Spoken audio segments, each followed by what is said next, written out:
Bonjour à tous et bienvenue dans votre journal des produits de bourse de l'Obsa du mardi 27 août. Et le marché parisien débute la semaine sur une note quasi stable en légère baisse de 0,06% à 4067 points. La séance a été marquée par la faiblesse des volumes d'échanges sur les grandes valeurs du CAC.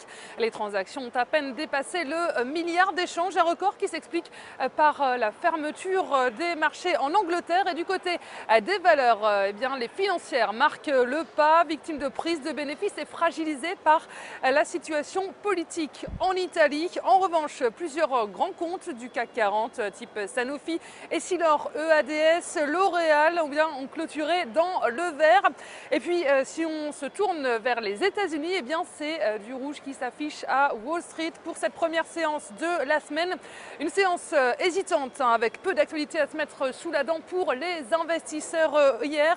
Et la seule statistique du jour concerne les commandes de biens durables, et ces chiffres ont déçu. Les commandes de biens durables signent leur plus forte contraction en un an, en baisse de 7,3% sur le mois de juillet.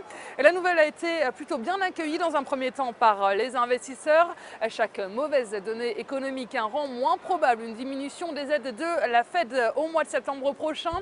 Et Wall Street reste centré sur la Fed à l'affût de tout indice sur la diminution des rachats d'actifs de la Réserve fédérale américaine.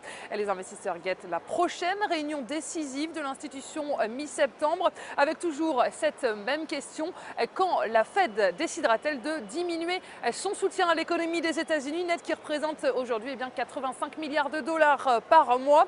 Les investisseurs restent sur leur garde et toutes ces spéculations pèsent sur la tendance. En attendant, du côté des valeurs sur la côte américaine, Facebook avance d'1,63%. Le titre poursuit sa progression au-dessus des 40 $.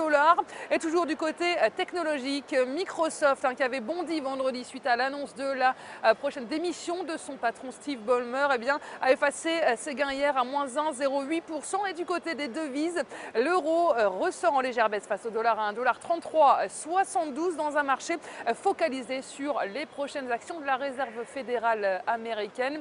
Et puis la valeur du jour, c'est aujourd'hui la SS2I Capgemini. Graphiquement, le titre est entré dans une phase de consolidation suite à la validation début août d'une figure dite en double sommet. Et néanmoins, la configuration technique reste positive, et même si une poursuite de la baisse ne peut être exclue à court terme, le biais reste haussier tant que le support est à 38,40 € avec des cibles situées à 43,60 € puis à 48 et 50 €. Et la stratégie qui vous est proposée pour jouer cette valeur, c'est l'achat du Warrant Call Capgemini à 4649 T d'Unicredit au prix d'exercice de 45 € et d'échéance au 6 décembre 2013. C'est tout pour aujourd'hui. Passez une très bonne journée et on se retrouve demain.